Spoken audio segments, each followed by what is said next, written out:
So congratulations on purchasing your combo panel. So in this video, we'll go over how and when to use your device in general, and then we'll get specific to the device you purchased. So this is going to cover the tabletop combo and then the larger Shorty and XL that you see behind me. Now, the combo carries blue, which is 450 nanometer, red 670, and then near infrared 810. 25% of the light is dedicated to the blue, 25% to the red, and 50% to the near infrared. Now, blue and red only penetrate superficially into the skin. Blue very slightly, red gets about underneath the skin layer.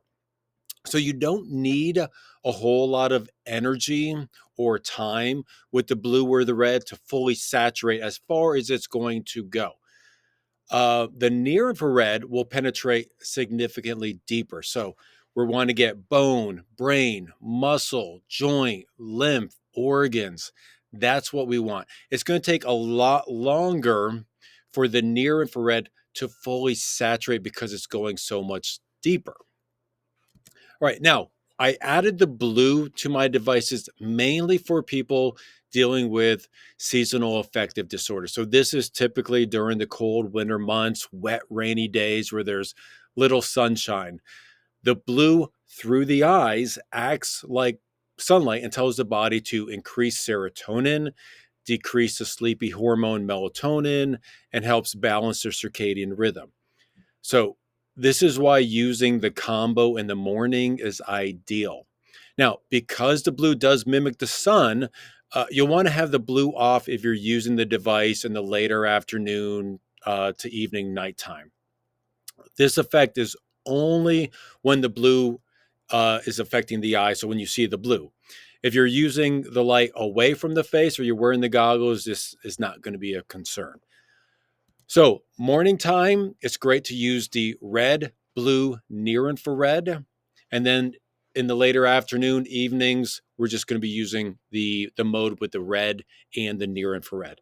Now, blue has also benefits to the skin. So antibacterial, cuts and scrapes, uh, acne, psoriasis, eczema, studies showing increased hair growth and density.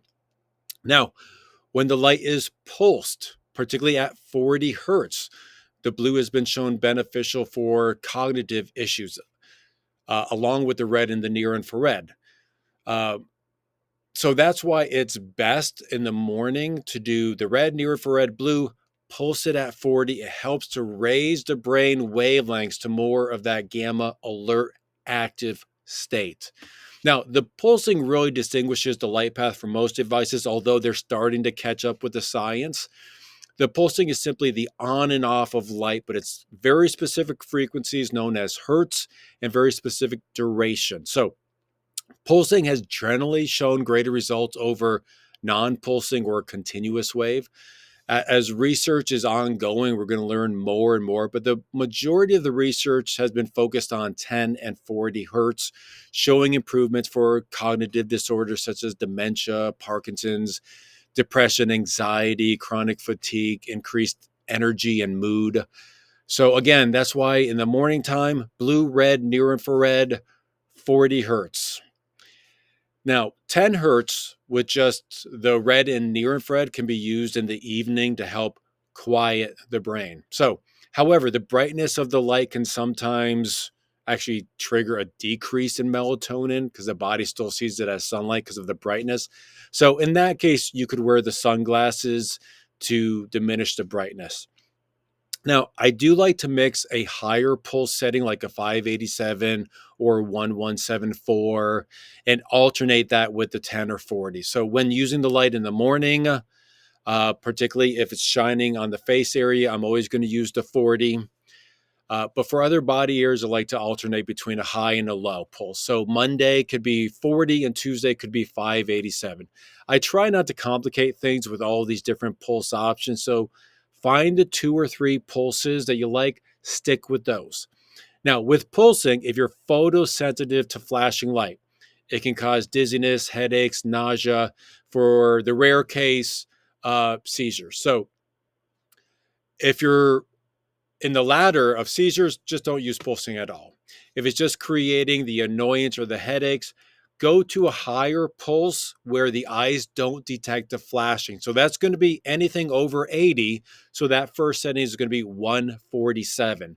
So you can use that in place of using, say, the 40 if that's bothersome for you. For me personally, it took me a good month of that 40 hertz of it just annoying the heck out of me.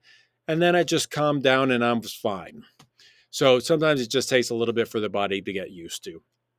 Now, for length of each session, when you're beginning, start slow with just a few minutes per body area. After a couple of days, if you feel good, add a few minutes until you reach that maximum, somewhere in that 15 to 20 minutes. Now, some people that deal with chronic type issues, systemic issues, they may be more likely to get like a Hertz response, which involves just too much detoxing of the body, and the body can't quite handle that. So it creates an immune response. So it's no different than if you were to over exercise. So start slow, build your way up. Now, I get asked this question constantly, like, how much time for this certain issue or this certain issue? So the answer is a lot easier than you think. Now, the goal with light is to saturate as many cells as possible. So with time, the light goes deeper into the body to a point. Now, when the cells are saturated, you're done. From that point on, the body is going to do what the body does with increased cellular energy. Think of it like watering a potted plant. We want enough water to saturate the soil, just like we want enough light to saturate the cells. If we get just the surface layer of the soil, we may get the top roots. Just like if we just do light on the surface, we're going to get just the skin. If we want to get water to the bottom of the pot and feed the deep roots, um, but be careful not to do too much. Okay. So if we want to do deep penetration of the light, we're going to add more time. Just like if we want deeper penetration into the roots, we're going to add more water. But again, more water is going to eventually drown the roots, just like more light is going to eventually negate the benefits. So if your goal is skin, you only need about 5 to 8 minutes of light. That's it. If you want deeper penetration, you're going to want somewhere around 15 minutes. Now, this is always going to depend on the device you have and approximately how far away you are, but that gives you a good general idea. The further you move away from the device, the more power is lost. So ideally for the tabletop, the Shorty or the XL, you're going to be about 12 inches away. You can be a little bit closer, a little bit further away. It's not going to make a huge bit of difference. And for a max of about 15 minutes. Now, if you move 6 inches further away to 18 inches, you're going to add about 5 minutes to make up for that decrease in power.